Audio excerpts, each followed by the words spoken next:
இப்பெல்லாம் மழை காலையில் நானும் என்ன வெள்ளம் எழுந்துச்சு இன்னும் ஒரே இருட்டா இருக்கு, இன்னும் மணி ஆகுது, மழை பெஞ்சு அப்புறம் எடுத்து வெளியே வந்து பார்க்கலாம்னா மழை பெஞ்சிருக்கு, மழை வெள்ளம் பெஞ்சிருக்கு இருக்கு. மொத்தத்துக்கு நன்றி. நம்ம காலையிலேயே நல்லா கனத்த மழை இருக்குன்னா லைட்டான மழைன்னா அதை ஒரு குழுமையை உண்டாக்குல ஆண்டு நன்றி சொல்லிட்டு அப்புறம் நாங்கள் வீடு கிளம்பி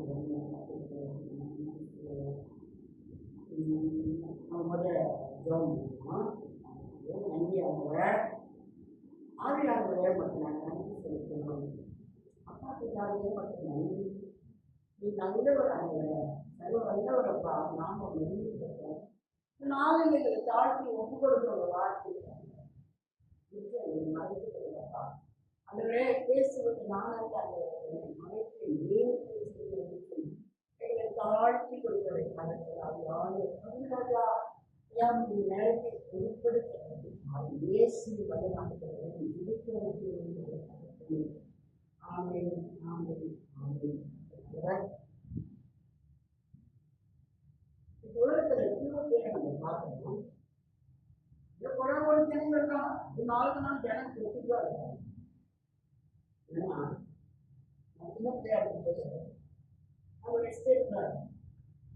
ஒரு காடியை பார்க்க வெளியிலேயே போறதுக்கு வரதுக்கு எஸ்டேட்டுக்கு ஒரு காடியை பார்க்கறதுக்கு ரொம்ப ஆச்சரியமா இருக்கும். இந்த ஒரு நாட்கள் நாங்கள் வளர்ந்த நாட்கள் ஒரே ஒருத்தர் வச்சிருக்காரு, பழைய காடி ஒரு பழைய காடி வச்சிருக்காரு. எங்கே டவுனுக்கு போகிறது வந்து அவர் காடி தான் போயிட்டு வருது, அதை மற்ற எடுத்துட்டு போவாரு. ஆனால் இப்போ பார்த்தீங்கன்னா கிடைக்குது. இந்த 10 லட்சம் காடி, இந்த காடி, வீட்டு 2 காடி, ஒவ்வொரு வீட்டுக்களையும் காடி இல்லாம பார்த்து அப்படியா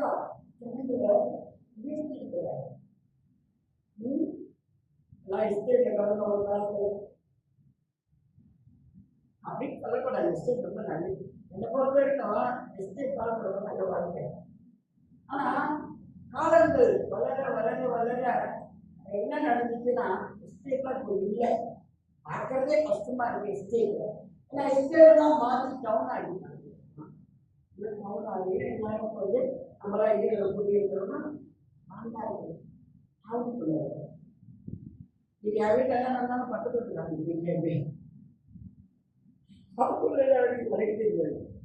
எப்படியோ நடந்துட்டு வாழ்க்கை ஓடிட்டு இந்த நாட்கள். அப்பெல்லாம் அப்படின்னா ஏதாவது ஒரு தப்பு பண்ணா எத்தனை பரவிடும். இவங்க வேற பண்ணியிருக்காங்க, அவன் வந்து பண்ணி அப்படி பண்ணியிருக்கான், வந்து பையனா அப்படியே பரவிடும். எல்லாருமே தெரியும். அவன் இப்போ அப்படி இல்லை. அவன் சில வேலைக்கு போகிறது வரது, வீட்டு காசை கட்டுறது, பிள்ளைங்களுக்கு படிக்க காசு கட்டுறது, சாப்பாடு வாங்கி போடுறது, அது கட்டு இப்படியே பண்ண பிடிச்சிட்டு போயிடும். ஆனால் எஸ்டேட் வந்து அப்படிங்கிற ஃப்ரீ, வீடு ஃப்ரீ, தண்ணி ஃப்ரீ, லைட் ஃப்ரீ, வரையும் நம்மளை எடுத்து சாப்பிட்டே எல்லாம் டவுன் வாழ்க்கையிலும் ஆளுகளை மாற்றி வைத்திருக்கிறாங்க. அப்படியேப்பட்ட வாழ்க்கையில் மனிதர்கள் வந்து அவன் செய்யாம வாழ்றாங்க. பரிசுத்தமா தான் இருக்கிறாங்க, ஒரு பாவம் செய்யலுங்க, அவன் நீதிமானுங்க அப்படின்னு நெஞ்சை தூக்கி ஒருத்தரும் சொல்ல முடியாதுங்க அப்படின்னு சொல்லுங்க. நம்ம பாவம் செய்யவே இல்லை நம்ம சொன்னாலும் அவன் யாரு? பாவனை செய்யலாம் புரியுன்னு சொல்ற. அப்போ உலகத்துல வந்து எல்லாருமே விழுந்துதான் நம்ம எழுந்திருக்கணும். புரிஞ்சுக்கலாம். நம்ம வீட்டில் ஒரு பிள்ளைய பார்த்தா கூட அந்த பிள்ளை வந்து உடனே வந்து எழுந்திருக்கிறாரு. அது பாவம். மணி நடந்துருக்காங்க பாவங்கள் எழுந்து அப்போ அது பாலை கொடுத்து கூப்பிட அடிப்போம். அப்புறம் அப்படி கொஞ்சம் மற்ற வளர்க்கணும் அழுவோம். அப்புறம் கொஞ்சம் நடப்போம், அப்புறம் கொஞ்சம் கீழே ஓடுவோம், அப்புறம் ஓடுவோம் தான் எழுந்திருக்கும். அதான் வாழ்க்கை, லைஃப். அதான் விழுந்து விழுந்து எழுந்திருக்கிறது தான் லைஃப். அப்படியா இன்னைக்கு உலகத்துல வந்து எவ்வளோ மனுஷர்கள் பாவத்தில் வந்தாங்க. இந்த பாவத்திலிருந்து ஆண்டவர் என்ன செஞ்சாரு? பாவ வாழ்க்கையிலே தூக்கணும். செல்வடைய வாழ்க்கையில அந்த பாவங்கள் குழந்தைதான் இருக்கு. ஏதாவது இருக்கல நெஞ்சிலோ செயலிலோ செய்தியிலோ வேலை இடத்துல வெளிப்பாடு வெளியில போறோம். எவ்வளோ காரணத்துக்கு ஒரு நாள் நம்ம கலந்து போற விஷயத்துல அப்போ அங்கங்க தவறுகள் பிள்ளைகள் பாவங்கள் வெளிவந்துதான் இருக்குது. அது இல்லைன்னு யாருமே சொல்ல முடியாது. அப்ப நம்ம என்ன செய்யணும்? அந்த பாவத்தை போக்குறதுக்கு என்ன செய்வோம்? சொல்லுங்க பார்ப்போம். பாவம் செய்ய எனக்கு தெரியுது, நான் என்ன செய்வேன்? நான் தப்பு செஞ்சீங்க எனக்கு தெரியுது, நான் என்ன செய்வேன்? நாடுகளுக்கு மண்டி இருந்தேன், யாரை தவிர்த்து இருக்கேன், மன்னிச்சிருந்தாங்க. ஐயோ நீங்க தான் என்னால் இருக்க முடியாது, இந்த பாவம் என்னை மேற்கொள்ளவே கூடாது, மன்னிச்சிருக்கப்பான்னு சொல்லியிருந்தாங்க. பாவத்தில் ஜாப் பண்ணி அந்த பாவம் மன்னிக்கிறதான் தெரிஞ்சு கொள்ளுது. அதான் வாழ்க்கை. உலகத்தில் இருக்கிற நாள் வரைக்கும் எவ்வளோ கஷ்டங்கள் நஷ்டங்கள் வேதனைகள் பாடுகள் பாவங்கள் எல்லாமே நம்ம மேல வந்து போட்டி அடிச்சுட்டு தான் போகணும். ஆனா சிரமம் அதை நிற்கிறதுக்கு ஜெகம்தான் ஜெகம்தான் ஆயுது. ஒவ்வொரு கிறிஸ்துவ வாழ்க்கையில ஒரு வாழ்க்கையில் வெற்றியா ஜெயமா அடையிறதுக்கு எங்களுக்கு என்ன ஆயுதுன்னா ஜெகம்தான். பாவம் செஞ்சுட்டு நான் பாவம் செய்யல நீதிமன்ற அப்படின்னு தப்பு சொல்லுவாங்க. அப்படி இருக்க ஒரு ஆண்டை இருக்குல்ல, நம்ம வந்து ஆண்டை பார்க்கல அந்த மனிதனுக்கு மாவட்ட அறிவு செய்யணும் தான் பாருங்க. இன்னைக்கு நம்ம அதை குறித்து தான் நம்ம இன்னைக்கு பார்க்கிறோம். 2 நாளாகம புத்தகத்துல 36வது அதிகாரம்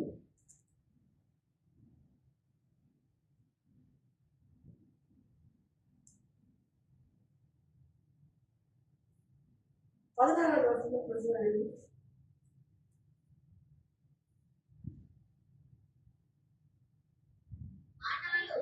அவர்கள் தேவனுடைய ஸ்நானாதிபதிகளை பரியாசப்படுத்தி அவருடைய வார்த்தைகளை அசட்டை செய்து அவருடைய தீர்க்கதரிசிகளை விட்டபடியால் கர்த்தருடைய உக்கிரம் அவருடைய ஜனத்தின் மேல் கொண்டது சகாயம் இல்லாமல் போயிற்று.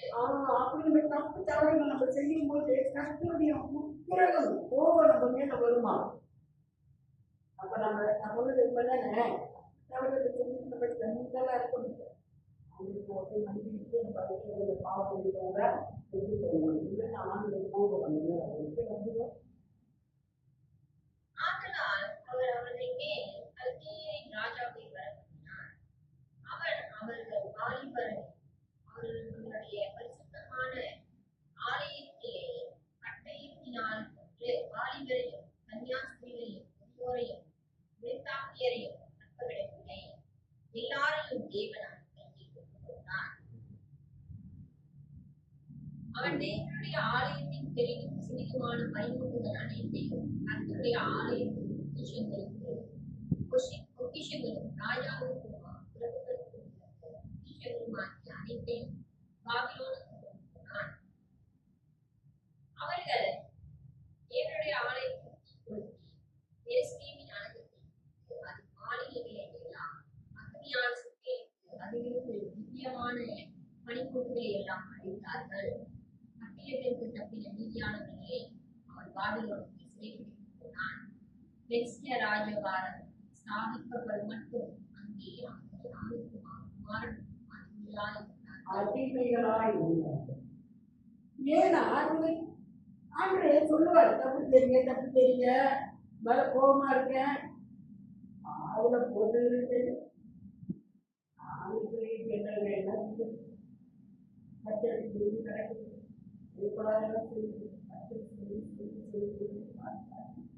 நீங்க மனம் திருப்பலையா?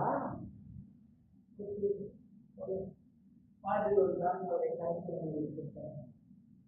பாதிலன் ராஜா யாரு?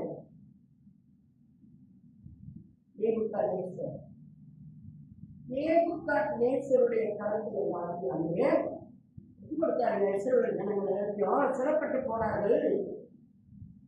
அவன் வந்து எருசலேமில் எல்லாத்தையும் அடிச்சு பிடிச்சி பாருங்க. அவன் தேவனுடைய ஆலயத்தை தீ கொளுத்தி எருசலேமின் அலங்கத்தை இடித்து அவன் மாளிகைகள் எல்லாத்தையும் அவன் சுத்தரித்து அதிலிருந்து திவ்யமான பனிமுட்டுகள் எல்லாம் எருசலேம் எப்படிப்பட்ட ஒரு நாடு, தேவனால் ஸ்தாபிக்கப்பட்ட ஜனங்கள் அது இருக்கிற நாடு. தேவனுக்கு கற்றுக் கொடுத்தாரு.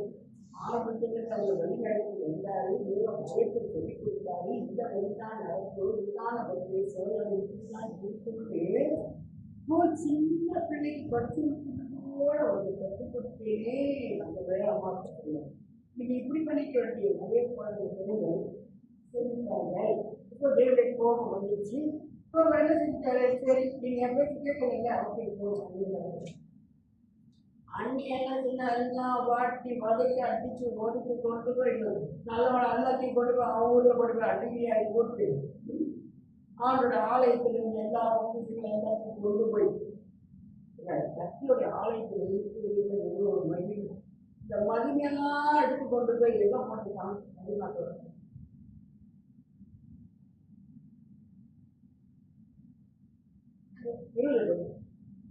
பட்டயத்திற்கு தப்பின மீதியானவர்களை அவன் பாபிலோனுக்கு சிறைப்பிடித்துப் போனான். பெர்சியா ராஜ்யபாரம் ஸ்தாபிக்கப்படும் மட்டும் அங்கே அவர்கள் அவனுக்கும் அவன் குமாரனுக்கும் அடிமையாய் இருந்தார்கள்.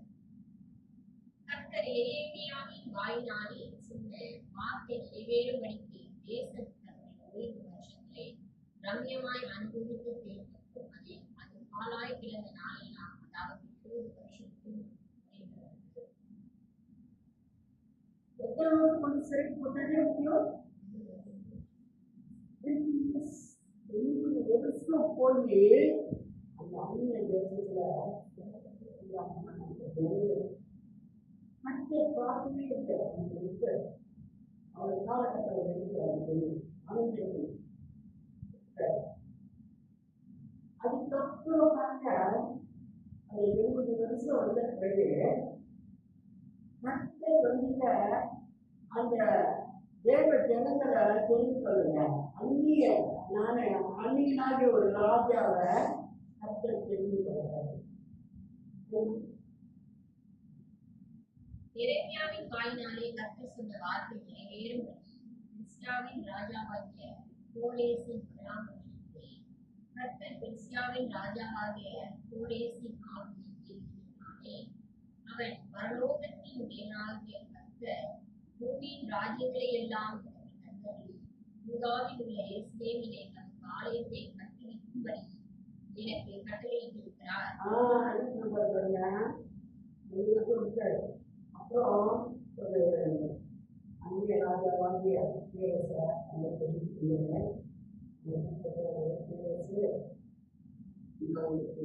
இந்த பூமியில எல்லாம் பூமியின் நாடுகள் எல்லாம் தந்ததி உள்ளாரில் ஆலயத்தை கட்டிருக்கிறது. நீ போய் ஊராவின் ஆலயத்தை ஆலயத்தை கட்டும்படி நான் உங்களுக்கு கட்டளை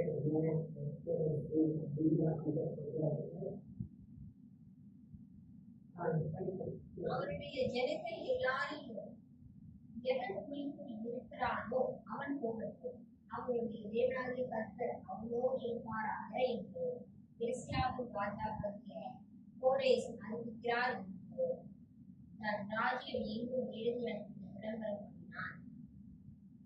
அவருடைய ஜனங்கள் எல்லாரும் எவர் உங்களுக்குள்ள இருக்கிறாரோ அவனால் போகட்டும், அவருடைய தேவனாகிய கர்த்தர் அவனோடு இருப்பாராக அறிவிக்கிறார் என்று தன் ராஜ்யத்தை அனுப்பி விளம்பரம் 70 வருஷ துறையில் இருந்தவர்களுக்கு கர்த்தர் நல்ல செய்தியை சொல்றார். எருசலேம் அடிச்சு சொல்லிட்டாங்க, வாசல் எல்லாம் சுற்றி எடுத்துட்டாங்க. எருசலேம் எப்படி செழிப்பா இருந்த நாடு, ஜனங்களை கர்த்தர் எப்படி நேசித்தாரு. ஜனங்களை ஜனங்களை அவங்க அப்படி நேசித்து ஜனங்களை உயர்த்தி வைத்து ஒரு கொரோனாம கர்த்தர் நடத்தலாம். இந்த இடத்துல நீ கர்த்தருக்கே முடிவு காட்டினா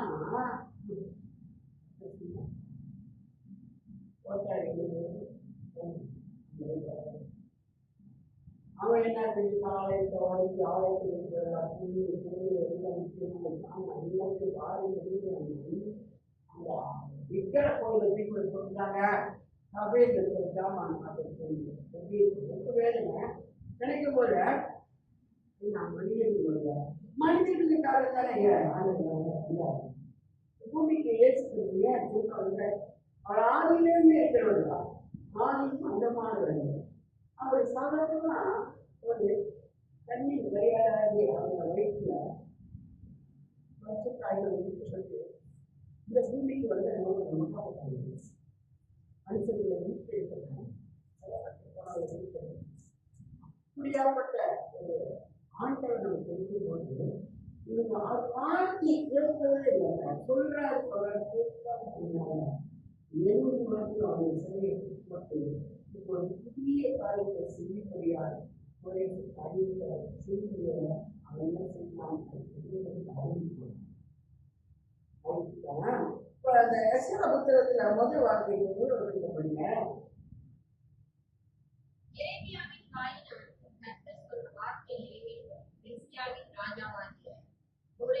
முதலாம் வருஷத்திலே கர்த்தர் எஸ்யாவின் ராஜாவாகிய கோரேசின் ஆவியை ஏவினாலே அவன் பரலோகத்தின் தேவனாகிய கர்த்தர் பூமியின் ராஜ்யத்தை எல்லாம் சொல்லி யூதாவில் உள்ள எருசலேமிலே தம் நாளையத்தை கண்டுபிடிய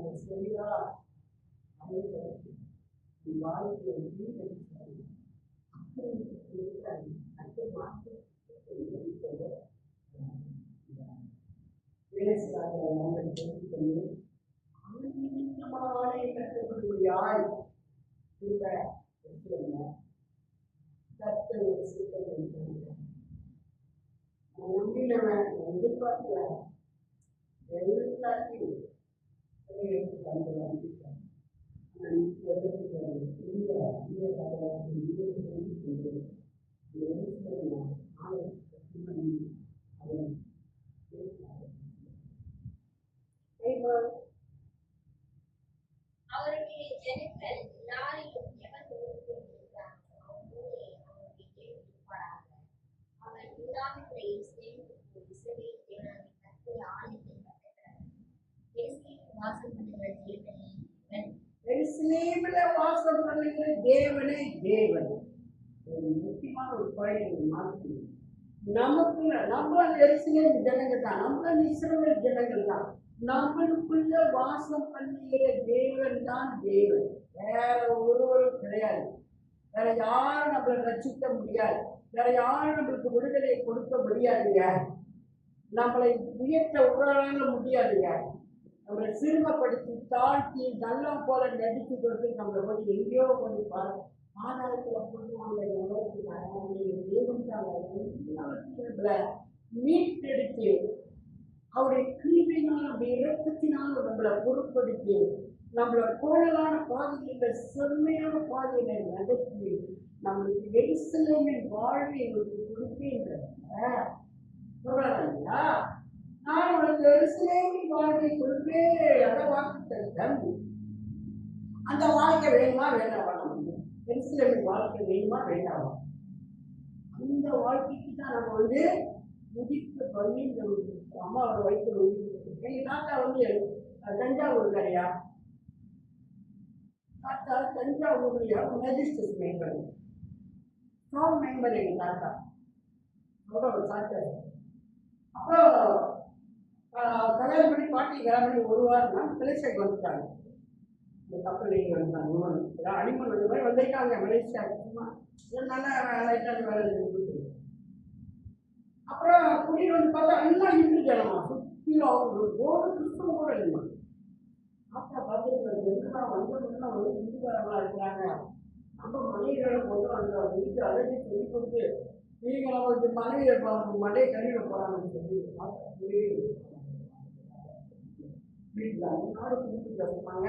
மலேசியாவில் வந்து கூப்பிட்டு இந்த தாத்தா பேர் பக்கம் சட்டம் போடுவாங்கன்னு சொல்லுவாங்க.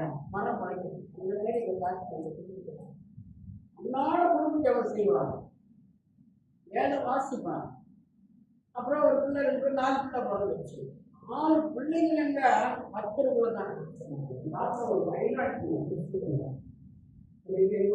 தஞ்சாவூர் பெரியத்தையும் இந்தியாவிலும் மாப்பிள்ளை கல்யாணம் பண்ணி வச்சிருக்கிறாரு.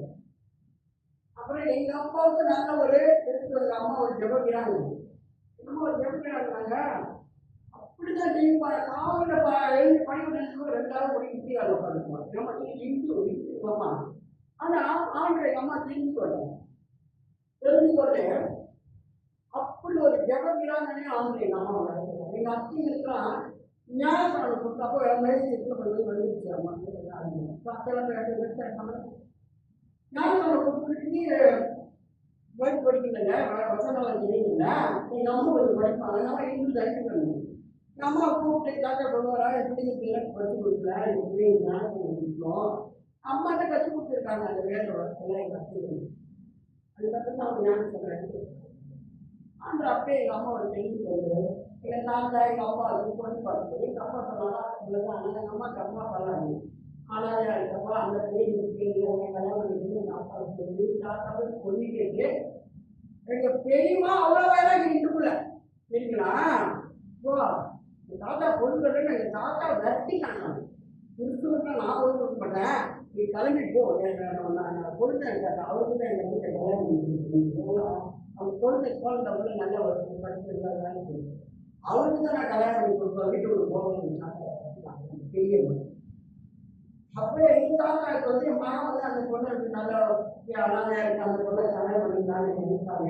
எங்கள் தாத்தா எங்கள் அம்மா வீட்டு ஒரு நாள் பார்த்து சொல்லி இந்த மாதிரி இப்போ பழைய நான் பொண்ணு தெரிஞ்சோமா, என் பழைய இந்த மாதிரி சொல்லிட்டான், நீ ஆயா அந்த பிள்ளைகளை கல்யாணம் பண்ணி போனா உக்காட்டு நான் வந்து கேட்டேன். அந்த உட்காந்து வச்சு உனக்கு என் மகனை பிடிச்சிருந்தா நீ ஒன்று வாழணும்னு ஞாபகம் சொல்லினா நீ வீட்டுக்கு வந்து நான் வந்து எல்லாம் செய்யணும் காட்ட பிடிச்சிட்டேன். அம்மாவை எங்கள் அம்மாவுக்கு தான் ஆரம்பிச்சு எனக்கு கொடுத்ததாங்க எங்கள் அம்மா கேட்டு பார்க்கலாம். அதை நான் சொன்னேன் தெரிஞ்சு கொண்டு அம்மா பார்த்துருக்காங்க.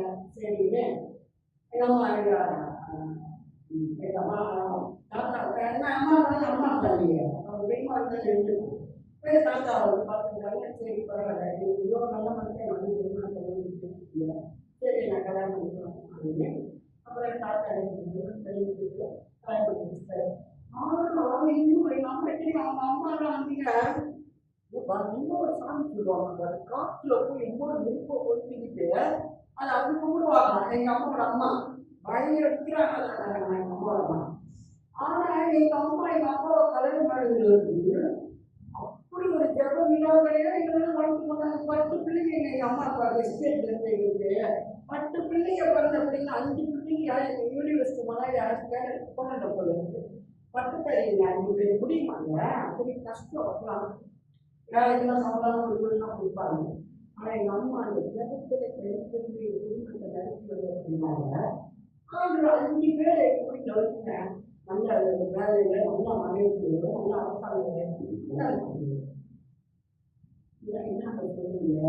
ஆண்டு சொல்லிட்டு நெருங்கி பற்றி அவர் அன்பு அவர் உறவுக்குள்ள நம்ம வந்து என்னைக்குமே நெருங்கி இருக்கோங்க. அதுக்காக கற்று நம்ம தெரிஞ்சு கொண்டாரு. எங்க அம்மா வந்து எங்க அப்பா கல்யாணம் ஏழை தானே அப்படின்னு இருந்தாங்கன்னா அவங்க அந்த நன்மையை இதை செஞ்சிருப்பாரா? சுத்தமா செஞ்சிருக்க மாட்டேன். அந்த அன்பு அந்த உறவு காலையில் ஜபம் ராத்திரி குடும்ப ஜபம் எங்கள் அந்த காலத்தில் குடும்ப ஜபம் கூட நடக்கும். அந்த மாதிரி இருப்பாங்க. அந்த குடும்ப ஜபத்தில் நாங்கள் வளர்ந்து ஒரு கெட்ட பேர் கூட இருந்தாலும் அந்த கொடுத்துருந்தாங்க. எங்கள் குடும்பத்தை எங்கள் அம்மா ஒரு சிறந்த ஸ்தாயின் அரசாங்கத்திலிருந்து எங்கள் அம்மா வந்து கான்டாக்ட் பண்ணி அவர் போட்டி ஒரு பரிசனம் கொடுத்துருக்காங்க. ஒரு பெரிய யூனிவர்சிட்டியில் படிக்க வச்சு கொண்டு வர பெரிய கஷ்டம் இருந்தாங்க. கொஞ்சம் யூனிவர்சிட்டி மாயானா அது அரசாங்கத்தோட யூனிவர்சிட்டி. அது ஸ்டேட் பிள்ளை நல்லா படித்து போனால் தான் யூனிவர்சிட்டி போகுது. அந்த யூனிவர்சிட்டியில் 5 பிள்ளைங்க போல படிக்கிறதுக்கு எவ்வளோ சிரமப்பட்டிருப்பாங்க. அந்த பிள்ளைங்க படித்து வைக்கிறதுன்னு நம்மளுக்கு சிறந்த தாய்மை வந்து நம்ம இதெல்லாம் எப்படி படித்து கற்று அதை மேலே கொண்டு வந்தாங்க. அதனால நான் என்ன சொல்லணும்னா இந்த ஜனங்களுக்கு கற்று நன்மை செய்திருக்கிறாரு. இதெல்லாம் மறந்து கற்று வாழ்க்கை கேட்காம கீழ்ப்படியாம நீங்க ஸ்கூலுக்கு போய் அழைந்து வந்தனால நீங்க ஒரு இடத்துல போகிற சிறை அன்னைய அப்போ இப்போ வந்து ஆலயத்துல தேவன் கற்றுப்படி 70 வருஷம் அவங்க சொன்னேன் 70 வருஷம் உங்களை சிறை எடுத்தாங்க 70 வருஷம் ஆலயத்தை கற்றுப்படி ஆண்டவரை நியமித்து ஜனங்கள் எல்லாம் அனுப்பி அந்த நேர்கொண்டாட்ட கொண்டாடெல்லாம் கொள்ள வச்சிருக்காங்க வைக்கிற போயிருக்காங்க ஆண்டோடைய ஆலயத்தில் எல்லாத்தையும் பிரித்து வந்து ஜனங்கிட்ட காசு பணத்தெல்லாம் கொடுத்து நீங்கள் போய் என்ன செய்யுங்க எரிசிலைகளை போய் ஆலயத்தை கட்டுங்க அப்படின்னு சொல்லி அனுப்பி பண்ண இது நிறைய இடத்துக்கு நாங்கள் சிம்பிளாக தான் நான் முடிக்கிறேன் சரி எல்லாம் போயிட்டாங்களா என்னதான் தவறு செஞ்சிருப்பாங்கன்னு நம்ம பார்த்தோம்னு சொன்னா இந்த மக்கள் எதுவுமே எல்லாம் என்ன பண்ணியிருக்கானுங்க அந்நிய ஜனங்களை திருமணம் பண்ணியிருக்கிறானுங்க அந்நிய ஜனங்களை திருமணம் பண்ணி அவங்கள வந்து அந்நிய அதாவது கடவுள் அறியாதவங்க தெரியாதவங்க அந்நிய நாட்டுக்காரர்களை கல்யாணம் பண்ணி புள்ள குட்டிலாம் போயிட்டு அப்படிலாம் இருக்காங்க ஆண்டருக்கு வந்து அது இஷ்டம் இல்லைங்க நான் உங்களை வந்து எரிசிலன் ஜனமா இஸ்ரவேல் ஜனமா உங்களை நான் கொண்டு வந்திருக்கேன் என் வார்த்தை திருப்பி பண்ணி நீங்கள் செயல்படணும் அதான் ஆண்டவர் விரும்பினது இவங்க வந்து ஆண்டவரோட பெண்களை கல்யாணம் பண்ணி குடும்பம் நடத்திக்கிட்டு பிள்ளைகளை கொடுத்துக்கிட்டு குடும்பம் கொடுக்குறாங்க இந்த காரியத்தெல்லாம் கர்த்தர் வந்து எஸ்ரா என்ற ஒரு ஊழியக்கான தேவன் தெரிந்து கொண்டார் எஸ்ரா வந்து லேசான ஒரு ஊழியக்கான அவன் கர்த்தருக்கு உண்மையான ஒரு தேவ மனுஷன் கர்த்தருடைய வார்த்தையில வந்து ரொம்ப பலமா இருக்கிற ஒரு மனுஷன்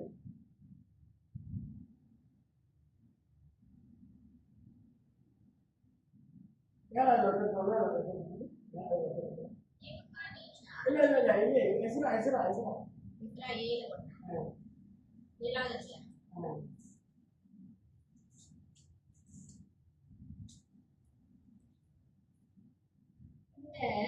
வர்த்தமானங்களுக்கு பின்பு சிரேயாவின் குமாரனாகிய எஸ்ரா பெர்சியாவின் ராஜாவாகிய அர்சஸ்தா ஆளுகிற காலத்திலே பாபிலோனில் இருந்தான்.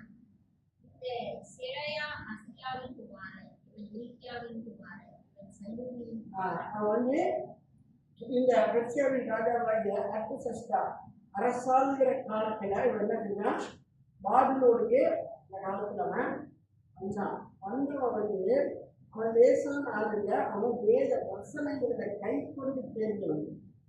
அப்படியாப்பட்ட ஒரு மனுஷன் அந்த இடத்துக்கு வந்தவங்க அவனை என்ன வந்து இந்த எரிசலுக்கு ஆலயத்தை கட்டினவங்க அவன் வந்து எரிசலுக்கு அந்த எஸ்ரா வராது. எஸ்ரா வந்து அவர் நல்ல வார்த்தைகளை கொடுத்து அவர் இருக்கும்போது உங்களுடைய பாவத்தை எல்லாம் கற்று வெளிப்படுத்தணும். அந்த இஸ்ரவேல் ஜனங்கள் எல்லாம் பாவம் செஞ்சாங்க. ஏன் இவ்வளோ ஆண்களுக்கு கோபம் இருந்துச்சு? அப்போ கர்த்தரை தேடாம அவங்க வேலையெல்லாம் தேடிட்டு போயிட்டானுங்க. விளங்குங்களா? நீ தேவ பிள்ளை தேர்ந்தா நீ தேவனோட இணைந்து தேவன் ஆலயத்தில் நீ தேவன் ஆராதிச்சு அவரை மகிமைப்படுத்துற. நீ அவரை மகிமைப்படுத்த விட்டுட்டு நீ போயிட்டு அவங்கள வேற ஒரு அந்நிய பொம்பளைகளெல்லாம் கல்யாணம் பண்ணி அவங்கள பின்னால் போயிட்டு அவங்களுக்கு பிள்ளைங்களை ஆலயத்தை விட்டு வாழ்ந்து விட்டு போயிடுவீங்கன்னா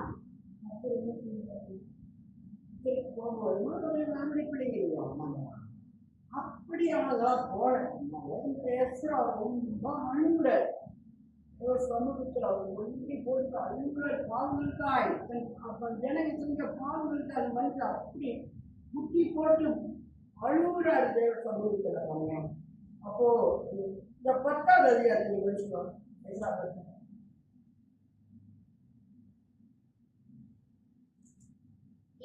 இப்படி விண்ணப்பம் பண்ணி அறிக்கைக்கு அளித்து தேவனுடைய ஆலயத்துக்கு முன்பாக தாழ விழுந்து இஸ்ரவேல் புருஷரும் ஸ்திரீகளும் பிள்ளைகளுமான மகா பெரிய சபையானது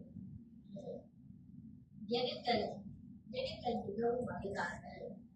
அப்பொழுது ஏனாமின் புத்திரரில் ஒருவனாகிய எகியேலின் குமாரன் செக்கே எரேமியா எஸ்றாவை நோக்கி, நாங்கள் தேசத்து ஜனங்களில் உள்ள அந்நிய ஸ்திரீகளை சேர்த்துக் கொண்டதினால் நீங்கள் தேவனுக்கு விரோதமாய் பாவம் செய்தோம். ஆகிலும் இப்பொழுது இந்த காரியத்தில் இன்னும் இஸ்ரவேலுக்காக நம்பிக்கை உண்டு.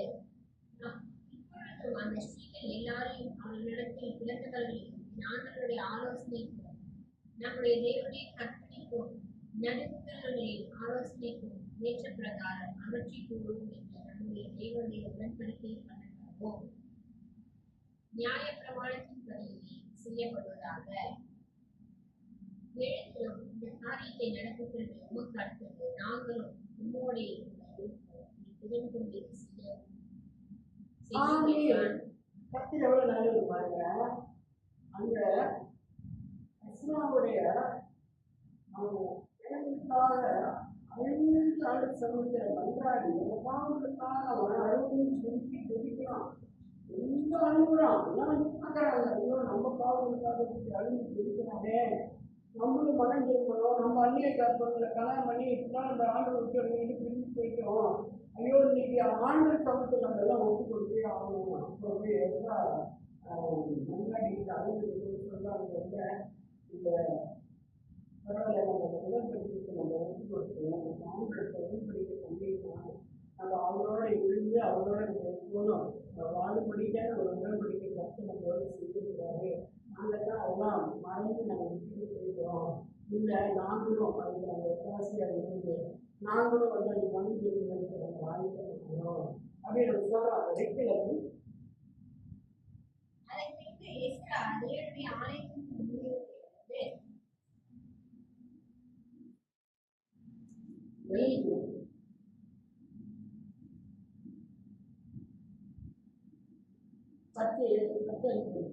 அப்பொழுது எஸ்றா எழுந்திருந்து ஆசாரியர்களும் லேவியர்களும் பிரதானமானவர்களும் இஸ்ரவேல் அனைவரும் இந்த வார்த்தையின்படி செய்யும்படிக்கு அவர்களை ஆணையிடச் சொன்னார். அவர்கள் ஆணையிட்டார்கள். அதன் பின்பு எஸ்றா தேவனுடைய ஆலயத்துக்கு முன்னிருந்து எழுந்து எலியாசிபின் குமாரனாகிய யோகனானின் அறைக்குள் பிரவேசித்தான். அங்கே வந்தபோது அவன் சிறையிலிருந்து வந்தவர்களுடைய குற்றத்தின் நிமித்தம் அப்பம் குடியாமல் தண்ணீர் குடியாமல் குட்டித்துக் கொண்டிருந்தான்.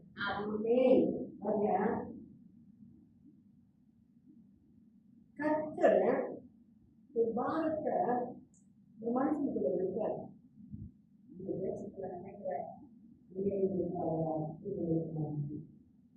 ஒருவன் அவங்க சமூகத்தில் இருந்து நிறுத்தாமல் ஆண்டவன் முகத்தை தீர்ந்தான்.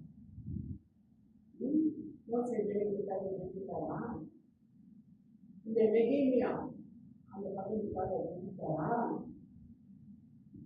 இந்த எஸ்ரா அப்படி அழிஞ்சு சாப்பிடாம கூட இருக்காரு.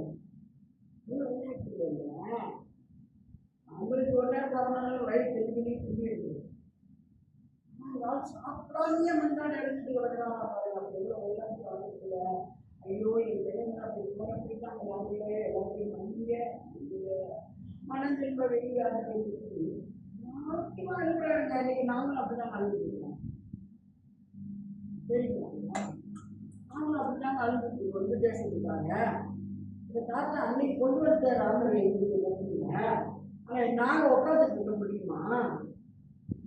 எங்கள் ஊரில் எல்லாம் நல்லா பட்டப்படிப்பு படிச்சுருவீங்க. எல்லாம் செகண்டரி ஸ்கூல் டீச்சர் இல்லை. ஒரு தம்பி செகண்டரி ஸ்கூல் இங்கிலீஷ் டீச்சரு, எங்கள் அக்கா எங்கள் செகண்டரி ஸ்கூல் டீச்சரு, எங்கள் அண்ணன் செகண்டரி ஸ்கூல் டீச்சரு, எங்கள் அண்ணி எல்லாமே ஊரில்.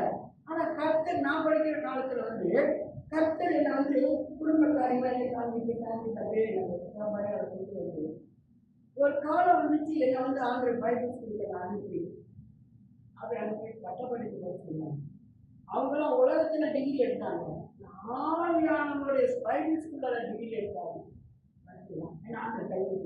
தெரிஞ்சு கொண்டாரு. எங்கள் அம்மா வீட்டில் இருக்கும்போது என்னை உலகிட்டு கருத்தை தெரிஞ்சு கொண்டாரு. நான் டீச்சரும் என்னை படிக்க ஒரு வற்புறுத்தலாக ஒரு ஸ்கூலில் படிப்பீங்கன்னா யாருக்கு வீட்டு நிற்பாரு. நீ இப்போ இதை செய்த கடவுள் அப்படியே போயிடுறது. அப்போ எங்கள் அம்மா போய் படி, நீ இதெல்லாம் பார்க்காத, கஷ்டத்தெல்லாம் நீ பார்க்காது, படிக்கணும். எங்கள் அம்மா இவங்க எல்லாமே படிச்சுட்டு இருக்காங்க. ஆனால் நான் வந்து ஆண்டு சொன்னதான் கேட்கிறேன். ஒரு காலகட்டம் வந்துச்சு. நான் வீட்டுக்கு சொல்கிறேன், சொன்னா அங்கே சூறாயில் ஒரு ஊழியம் இருக்கு, இங்கே ஒரு ஊழியம். ஆண்டவரை கொண்டு வந்து ஏன்னா எனக்கு என்னன்னா இந்த அறியாம இந்த மாதிரி கடவுளை விட்டு தூரம் போறவங்க, அதுக்கு சொல்ல போறவங்க வரவங்க அவங்கெல்லாம் பார்த்து அனுப்பிட்டு ஒரு பாடம். ஐயோ நம்ம ஆண்டர் எவ்வளவு நல்லவர், ஆண்டரை விட்டுட்டு திரும்பி போறதுக்கு தான் என்ன ஒரு மனசு. அதனால ஆண்டரை கவர்மெண்ட் எல்லா மக்களுக்கும் ஜனங்களுக்காக, மலாய்க்காரங்களுக்காக, சைனீஸ்களுக்காக, இந்திய ஜனங்களுக்காக, ஐயோ இயேசுவே இருக்கிற ஆராதனைகள் அவங்க பள்ளிக்கு என்ன கோமாளி நம்ம வெளியிட்டு போட்டு தெரியவே நடத்திட்டு போட்டு அதை விற்கிறது நம்ம வந்துட்டு ஆகவே இதெல்லாம் ரொம்ப மனசு கஷ்டமா இருக்குங்க. சொல்லுங்க அந்த கணக்கில் மனிதனுக்கு இருக்கு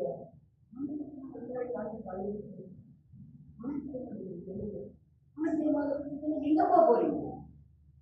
இப்ப நீங்க நல்லா ஆடுறீங்க, பாடுறீங்க, சும்மா நடுறீங்க, அப்படிதான் போறீங்க. ஆனா முடிவு காரணம் நரகம் தானே. இந்த நரகத்துக்கு போகிறதுக்கு அவங்களுக்கு கூட ஆசை. நாங்க ஆண்டை பற்றி சொல்றது எப்படி தேவருடைய வார்த்தையை சொல்லி கீழ்ப்படி ஆகிறது கற்றுக்கணும் என்று ஏற்றுக்கணும். ஆதிக்கத்துக்கு சொல்லுவாரு, ஆதிக்கத்துக்கு நமக்கு நிரந்தரமா நடத்த இருக்கிறாங்க. அவன் வாங்க இவன் அழுது சாப்பிடாம கொள்ளாம புரிஞ்சு கிடக்கலாம். பொடிமா வந்து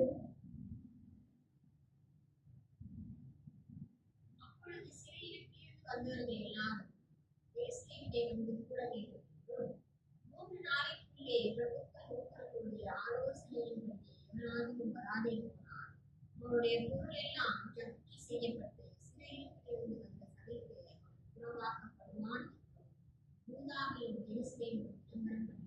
பயங்கரமான ஒரு விளம்பரம் பண்ணாரு. இது எல்லாம் வரல, ஒரு சொத்தெல்லாம் ஜப்தி பண்ணப்பட்டோம், எல்லாரும் கூடணும் அப்படின்னு.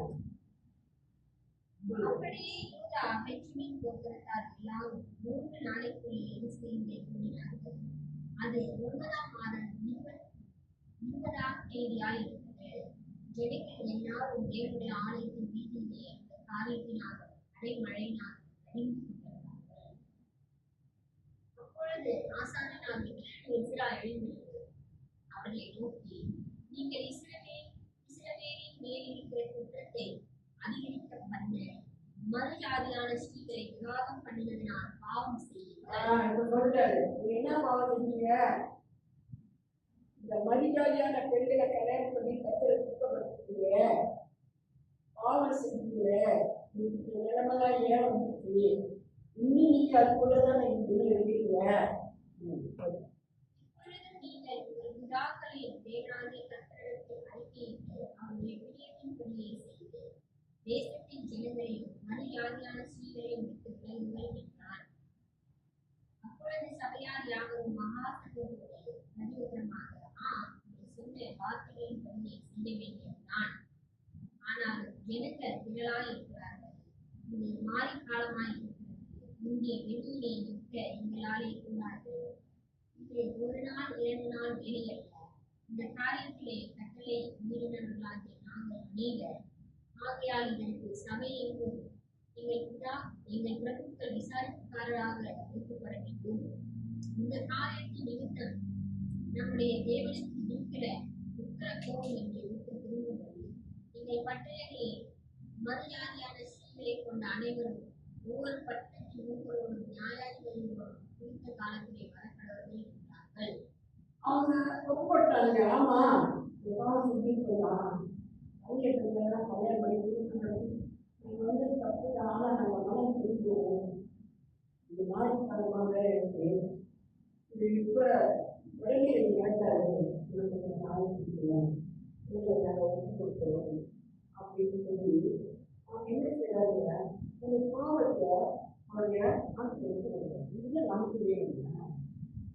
ஒவ்வொரு நாளும் நான் அதிகாலை நம்ம ஆண்டுகளுக்கு போய் உட்காரும்போது அவங்களே உங்களுக்கு என்ன தப்பு பண்ணிருக்கா, யாராச்சும் நான் தப்பா பேசிக்கணும், எல்லாத்தையும் நான் தவறு பேசிக்கணும், நான் தப்பான இடங்களுக்கு பேசிக்கணும், அந்த தவறான சிந்திக்கணும், இது மன்னிக்கணும் மன்னிக்கணும். அதான் நல்ல கிறிஸ்தவங்களுக்கு ஒரு நல்ல ஒரு அடையாளம். பாப்பா என் பிள்ளை பேரே வந்து தாழ்த்தி மன்னிச்சு அப்படின்னு நம்ம என்ன சொல்லுறோம். ஒத்து கொடுக்கணும். 2 நாள் அவங்க காத்து இன்னைக்கு எக்ஸ்ட்ரா அழுகி மன்றாடி குடிக்கிறது இல்லைன்னா இன்னைக்கு அந்த ஜனங்களை இருக்கிறது தொடர்பட்டு இப்படிக்கெல்லாம் சொன்னேன். ஒப்பு கொடுக்கிறாரு சொன்னேன். ஒப்பு கொடுக்கும்போது நாள் பட அந்த பாவத்தை எல்லாம் விட்டு விலகிட்டாங்க. எப்படி விலகினாங்க சொல்லுங்க பாப்பா, யாருக்கு தெரியும் எப்படி விலகினாங்க? எப்படி விலகினாங்க? நான் பாருங்க தெரியுமா? சொல்லுங்க என்ன எப்படி விலகினாங்க? நம்ம நாட்டு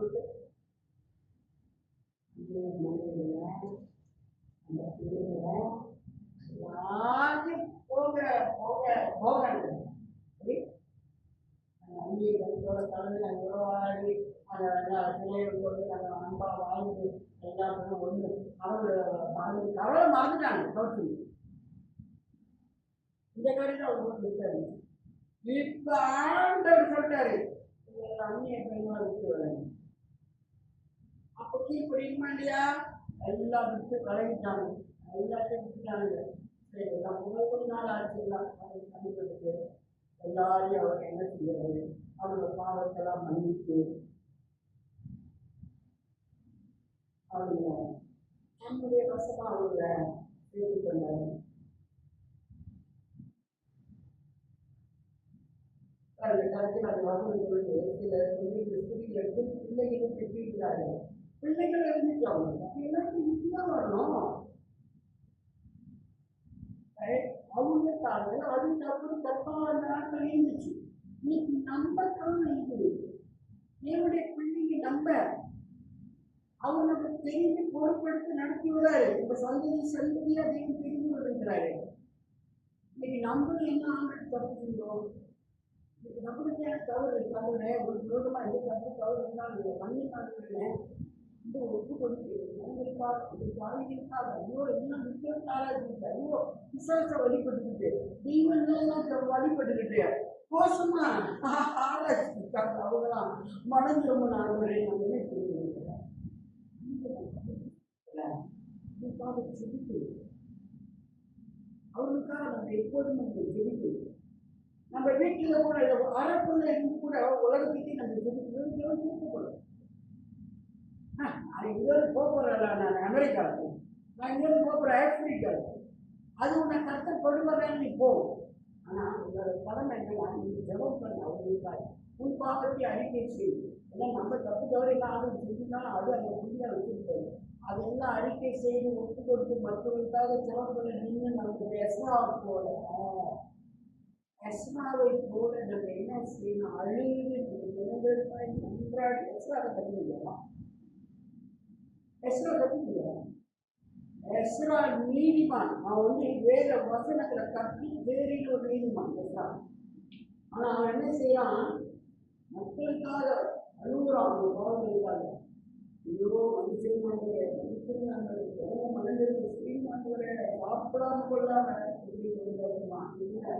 நம்மளும் ஆர்டர் சொல்லல மலேசியா எத்தனை ஜனங்க இருக்காங்க. எவ்வளோ மாநிலம் 14 மாநிலம் இருக்குங்க தெரியுங்களாங்க. அப்போ போனால் சிங்கப்பூர் ஒரு காலத்தில் மலேசியாவை சேர்ந்துருக்கோம். ஒரு காலகட்டம்னா வீட்டில் நம்ம பூச்சிக்காய் அதில் மாற்றி சிங்கப்பூர் மோட்டலாக இருக்குது, ஒரு தேசமாக இருக்குது. ஆனால் அதுவும் ஒரு காலத்தில் மலேசியா வந்து எல்லாம் 15 அது தனி மாநிலத்தில் ஜோஹர் தான் இருந்தோம். இன்னும் 14 மாநிலம் நம்ம மலேசியாவுக்குள்ள இருக்குது. 14 மாநிலத்துக்குள்ள ஜனங்க இருக்காங்க. எல்லா அறிவிசுவாசிகளும் அதையும் இதையும் வணங்கிட்டு தெய்வத்தாகலாம் வணங்கிட்டு போஸ்டர் வேலை பண்ணிட்டு இருக்கிறாங்க.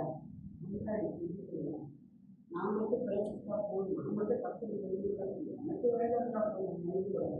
நம்மளும் என்ன செய்யணும்?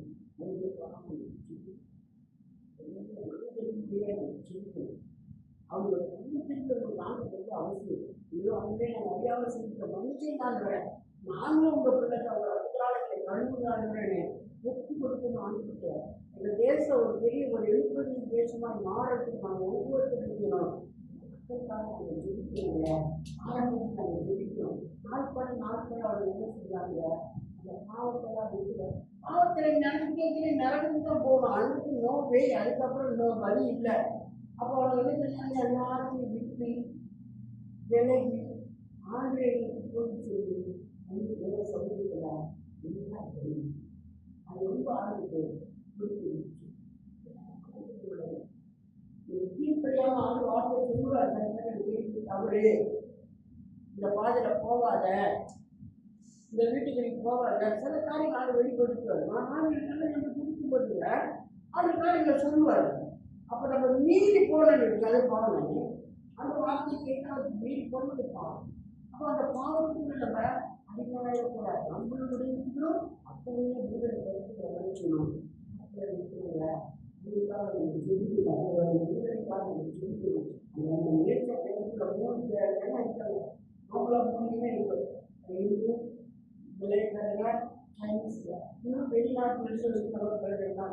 வெளிநாட்டு வெளிநாட்டில் வேலைக்கு வர வெளிநாட்டுக்காரர்கள் இருக்கிறாங்க. அவங்களுக்காக நம்ம ஒருத்தையும் விடக்கூடாது. அது சமூக ஒப்புக்கு எப்பயோ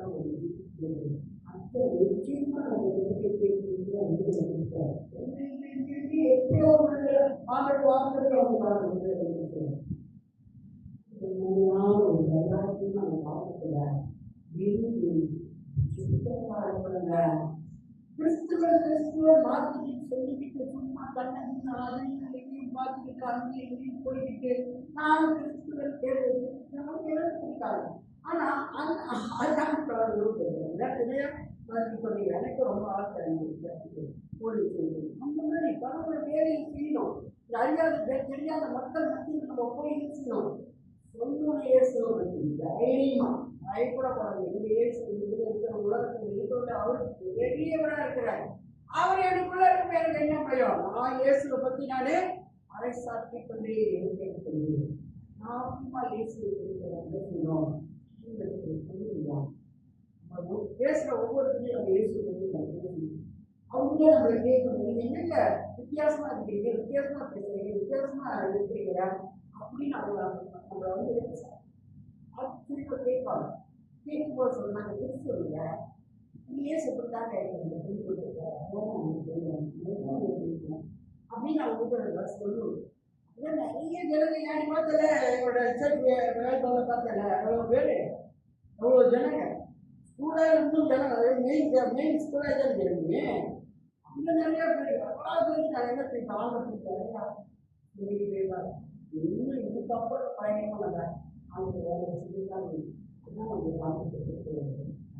முதலாவது தேவைய ராஜ்யத்தை நீதி தேடி அப்பொழுது எல்லாமே உனக்கு கூட கொடுப்பார். நீ என்ன விரும்புறியோ அதெல்லாம் கற்றுக் கொடுப்பார். நீ என்ன செய்யணும்? அவருடைய ராஜ்யத்தை நீ தேடி அவருடைய நீதியை அவருடைய வாழ்க்கை என்ன சொல்லுங்க உலகத்துக்காக பேசுறதும் தேவன் பேசுறதும் வித்தியாசம். அந்த வார்த்தையை நீ என்ன செய்யும்? பெற்றுக்கொள். அந்த நீதியை பெற்றுக்கொள். அவருடைய ராஜ்யத்தை தேடி